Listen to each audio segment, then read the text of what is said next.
Good morning, Brew Daily Show. I'm Neal Fryman. And I'm Toby Howell. Today, more leadership turmoil at OpenAI. Can Sam Altman plug his leaking ship? Then how come our sunscreen in America is so much worse than other places around the world? It's Monday, May 20th.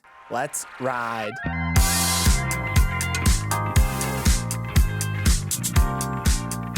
The New York City to Dublin portal is back open. The giant circular art exhibit that connects the two cities via live video feed was shut down due to some unsavory behavior on both sides of the Atlantic. But with some new preventative measures intact, organizers flipped the switch back on 5 days after it went dark. The biggest change, instead of a 24/7 video, the portal will only be live from 6 a.m. to 4 p.m. So maybe we can have nice things after all, as long as those things are only open from 6 to 4. No happy hour at the portal. What are some of these measures? They're going to have on-site security during those hours of operation. They're also going to put up signage and have a fence. I'm not sure that accomplishes the goal of not flashing people, because you can still do that. Not that we're recommending it, but you can still do that with these security measures. So I don't know exactly what they're trying to prevent here, but I guess it's like people get intoxicated after 4 p.m. and maybe that's when the shenanigans ensue. Yeah, I am glad that the portal is back open, but I think this has revealed a lot about the human condition, and the human condition maybe needs some restrictions from time to time. Now let's hear a word from our sponsor, Sage. Not the herb, but a tool that saves finance professionals a lot of time, money, and headaches. We talk so much about AI on the show, but Sage is a great example of how AI can actually help in the real world. Sage uses the power of AI to review thousands of transactions in just minutes, so you can get an up-to-the-second view of your business performance and aren't bogged down by tasks that can be handled with Sage. Sage's AI is like a really attentive worker who never misses anything and constantly keeps you up to date. Kind of like Neal, now that I'm thinking about it. Close, but I need a little more sleep than Sage's AI. If you're interested in having your own time-saving, reassuring, and confident Neal around, check out sage.com/morningbrew. Sage, helping businesses flow. Well, OpenAI's leadership team of super nerds is beefing again, reviving conflicting visions about the future of artificial intelligence within the company that's driving the AI revolution. Last week, two long-serving execs resigned from OpenAI. First, co-founder and chief scientist Ilya Sutskever, followed shortly by company vet Jan Laika. In explaining why he quit, Laika wrote that over the past years, safety and culture and processes have taken a backseat to shiny products, and his disagreement with OpenAI's leadership had reached a breaking point.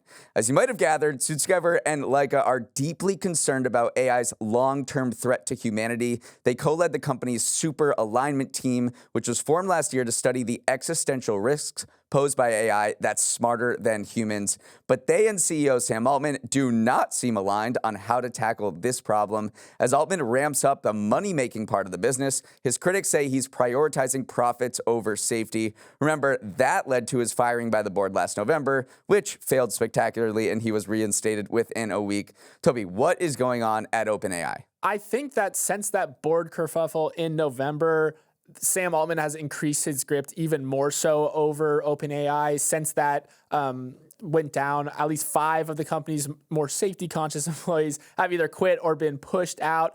Not many employees are speaking about this publicly either, because there was this another controversy too, because OpenAI requires its workforce to sign these really kind of stringent offboarding agreements with non-disparagement clauses in them. There was also some rumors that if you could give up your equity in the company if you said something about OpenAI. Sam Altman came out and said, like, yes, that was a provision. We took that out. So there's been a lot of more coming out about the level of control Sam Altman has over the board and the level of control OpenAI is exerting over its employees when they do end up leaving the company. Let's talk about the concept of alignment and super alignment. What is that? It sounds very jargony, and it is. In AI, alignment is an actual concept, and it describes whether a machine has the same goals as its human creators, and making sure the machines and humans are aligned becomes extremely important, super important, when the AI becomes super intelligent, because without alignment, the downside would be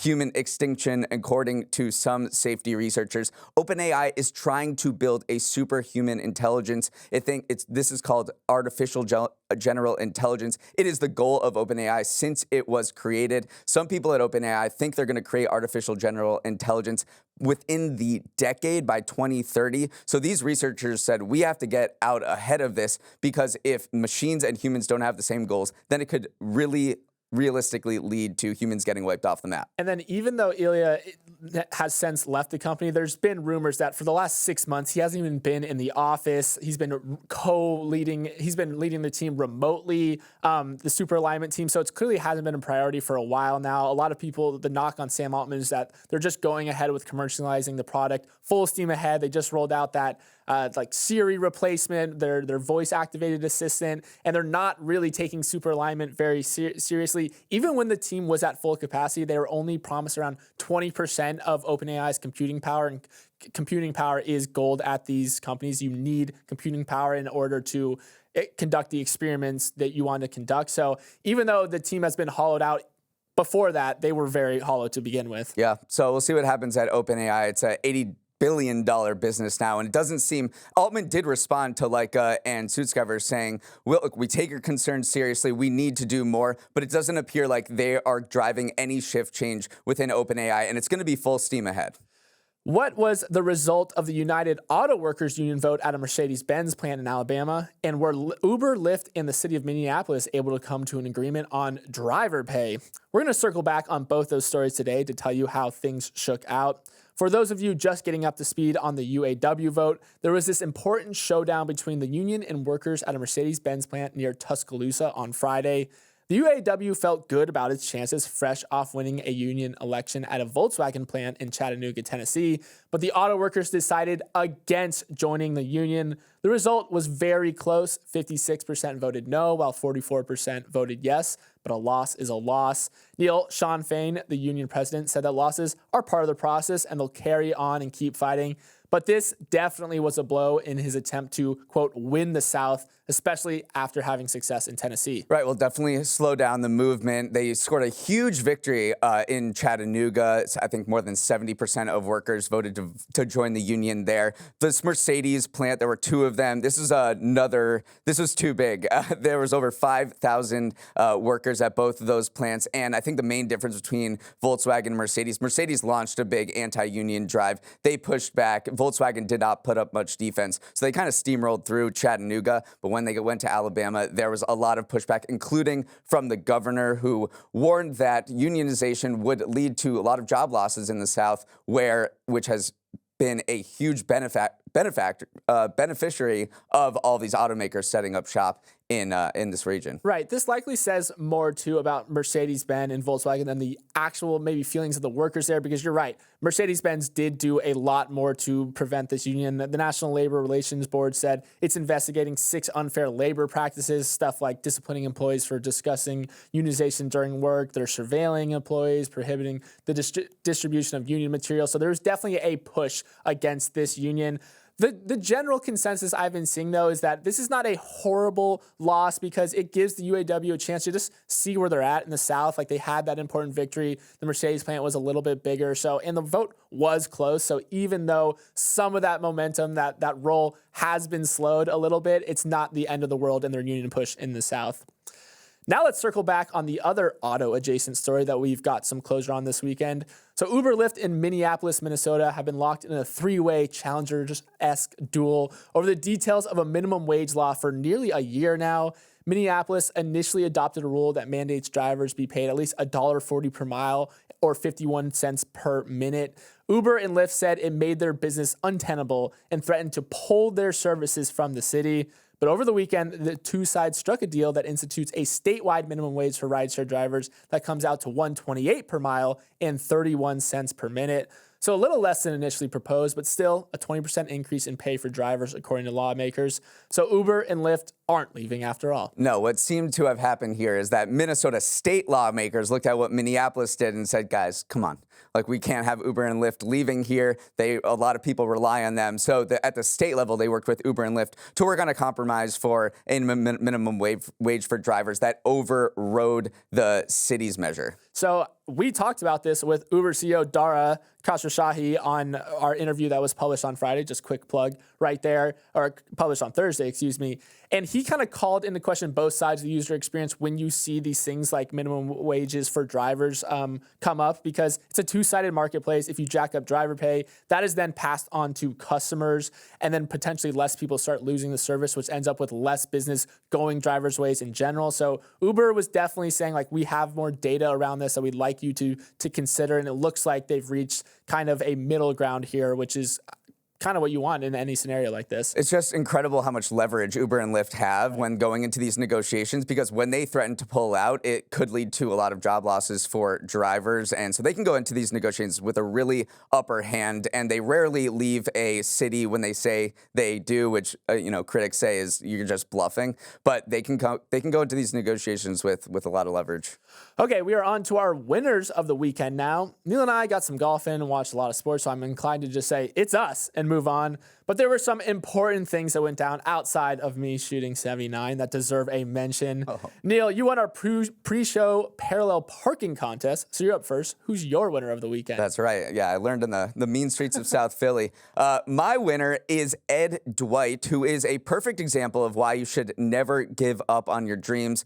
Back in 1961, Dwight was selected as the first black astronaut candidate by NASA, but never made it to space. Fast forward to yesterday, and Dwight finally got his chance to see the curvature of the Earth. He was one of 6 private passengers to travel aboard Blue Origin's new Shepard rocket, which flew to space and back in a 15-minute flight. At 90 years old, Dwight became the oldest person to ever go to space, beating William Shatner's record by just a few months.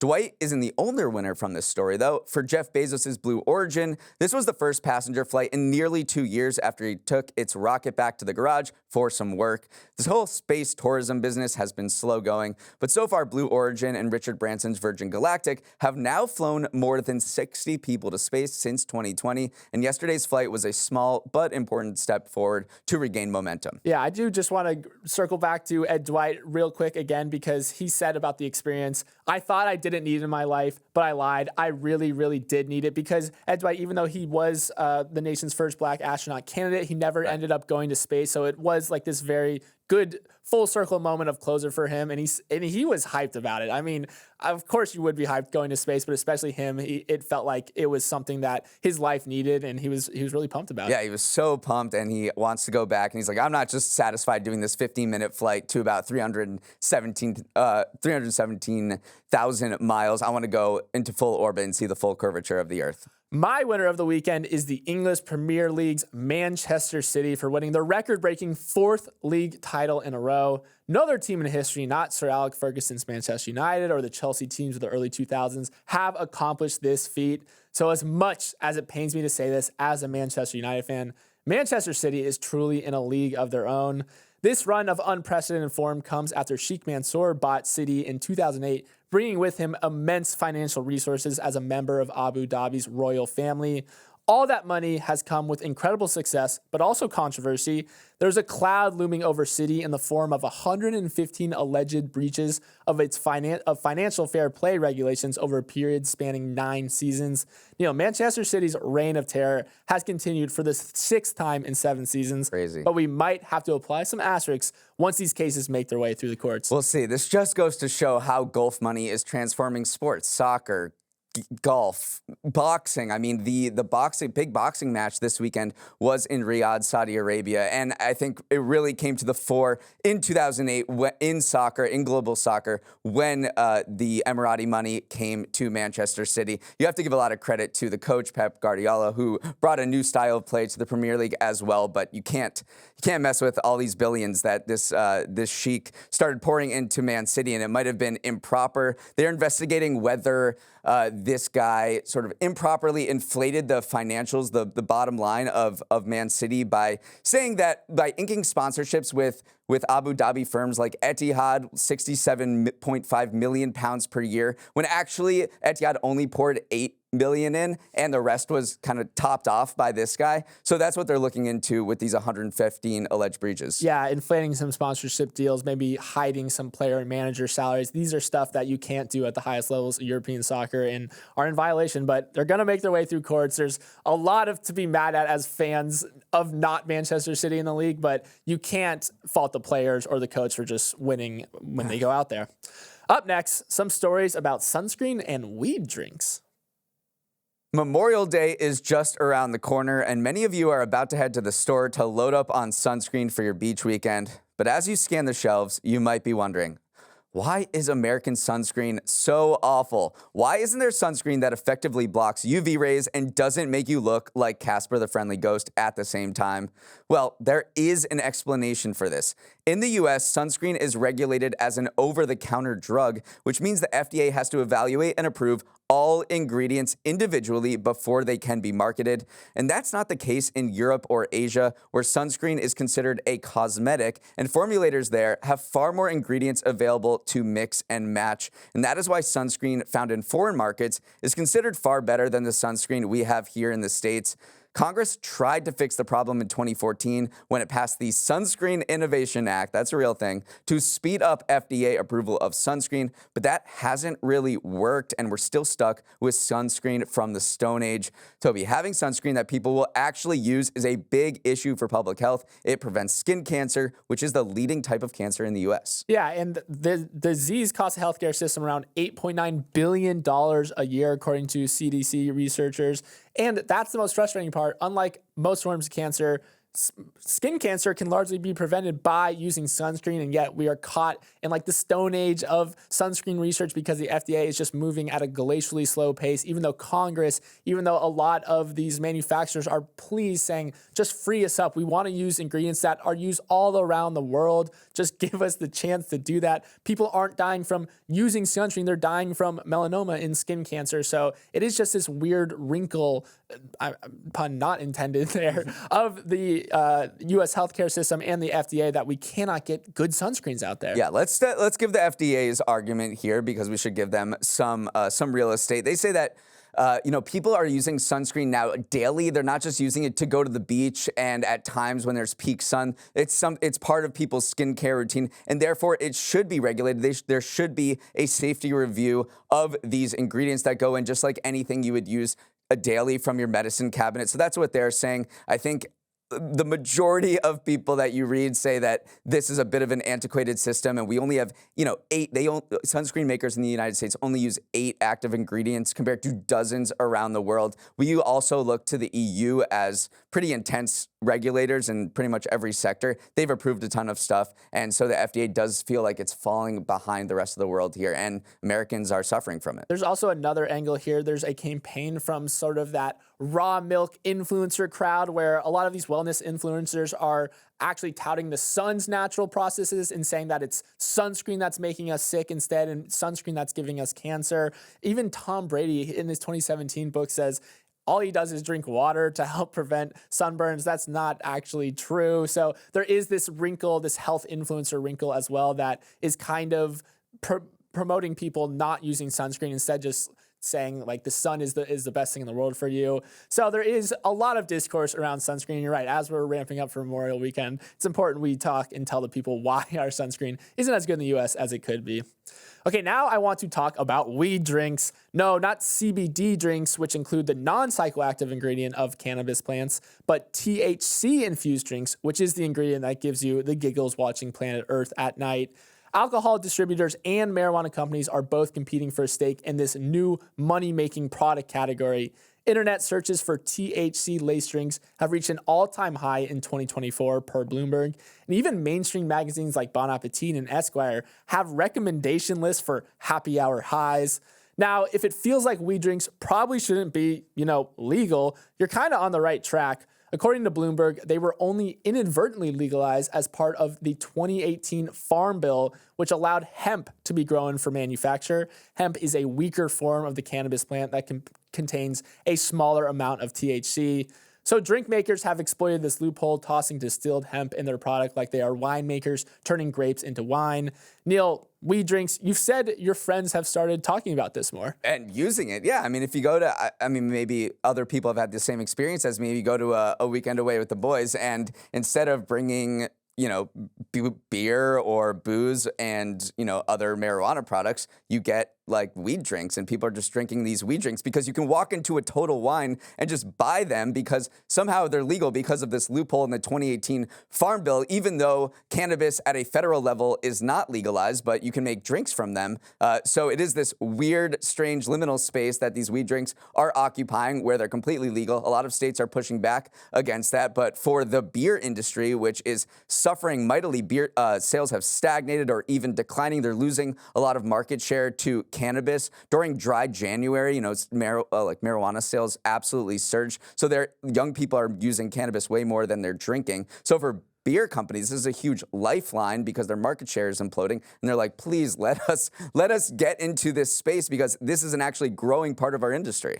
One party that is not so happy about this, though, is traditional kind of marijuana companies that sell like the budded plant or like rolled joints or something like that, because they are subject to a ton of regulation. They can't ship interstate. They can't work with large national banks or accept credit cards. They can't take tax deductions. And yet here comes these hemp-infused drinks, these THC-infused drinks that can circumvent all those because of this weird wrinkle in the Farm Bill. So there is, alcohol distributors are lobbying to keep it open. Maybe traditional marijuana companies are saying this isn't fair. So there's a lot of interest on both sides. Meanwhile, people are very interested in this product category. Yeah, I think people do like these drinks a lot. But another part of this story that's fascinating, it just feels like the beer alcohol industry is just linking up with the cannabis industry in many ways. We know that beer companies are getting into cannabis, but at the same time, cannabis companies are getting into beer. Tilray, which is that big cannabis giant, bought 8 different beer and beverage brands from AB InBev, including Shock Top, Blue Point, Breckenridge Brewery. So Tilray, which is a cannabis company, is now the 5th largest craft brewer in the United States. So this is a two-way street where both of these industries are just getting up together like, hey, you can get people buzzed. Hey, I can get people buzzed. Let's get up together and offer a wide variety of products for anybody who just doesn't want to, be sober right now. Finally, here is what you need to know about the week ahead. All eyes are on Iran's next moves after its president and foreign minister were killed in a helicopter crash yesterday. President Ebrahimi Raisi was an ally of Supreme Leader Khomeini and espoused hardline anti-Western views. So he will not be mourned by the U.S. and its allies, but his death will set off a scramble for power in the Islamic Republic, which has been waging a shadow war on the U.S. and Israel through its proxies in the Middle East. Back in New York, deliberations in Donald Trump's hush money trial could begin Thursday. Well, unless the former president decides to testify, which he said he planned to do before the trial started.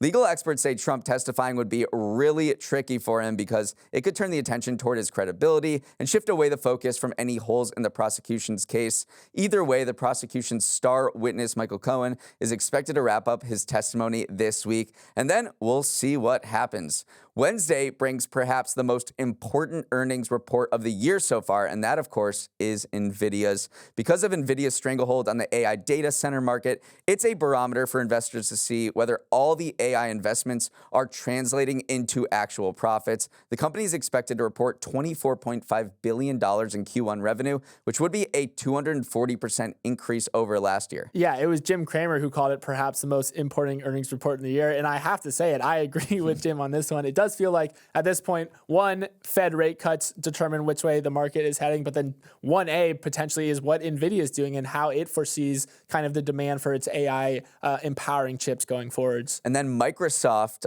is holding its Build event on Tuesday, and it's the latest in a string of tech giants, including OpenAI and Google last week, to reveal upgrades to their AI assistants. Yeah, the company's also expected to announce how Windows will kind of integrate AI into their PCs. That is a key addition here because that's something that goes slept on a little bit, is that Microsoft just has this massive penetration into the PC market. So what does an AI PC actually mean? Basically, you add a neural processing unit, an NPU, and instead of a CPU, it just is better equipped to handle AI tasks. So that's definitely something that people will be keyed in on this week. The NBA's conference finals are starting on Tuesday with the Boston Celtics hosting the hot shooting Indiana Pacers in the East. They get no respect. On Wednesday, the Dallas Mavericks face the Minnesota Timberwolves in the West, Toby. I think it's the Celtics-Wolves finals. It's just coming down to that. That's my prediction. You have it on air. And then at the movies, Furiosa, a Mad Max saga, begins its much anticipated debut in theaters on Friday. It's the prequel to 2015's Mad Max Fury Road and stars Anya Taylor-Joy and Chris Hemsworth. Supposed to be great. Some of my friends were like, I don't get Mad Max. It's just one long car chase. I'm like, that's actually, you do get Mad Max. That's the whole point of it. So I'm very excited for this as well. And then finally, I know I mentioned it earlier, but Memorial Day weekend kicks off on Friday, one of the best weekends of the year. There's a lot of sports on as well on Sunday, just a big day. The Indy 500, the Monaco Grand Prix, and also the start of the French Open. I can't wait. It's going to be fun. All right, that is our show for the day. Thanks so much for listening. Have a great week. Can't wait for Friday. For any feedback on the show, send a note to our email, morningbrewdaily@morningbrew.com. Let's roll the credits. Emily Milliron is our executive producer. Raymond Liu is our producer. Olivia Graham is our associate producer. Lonnie Fiskus is our technical director. Dan Bauza is on audio. Hair and makeup only wears Korean sunscreen. Devin Emery is our chief content officer, and our show is a production of Morning Brew. Great show today, Neal. Let's run it back tomorrow.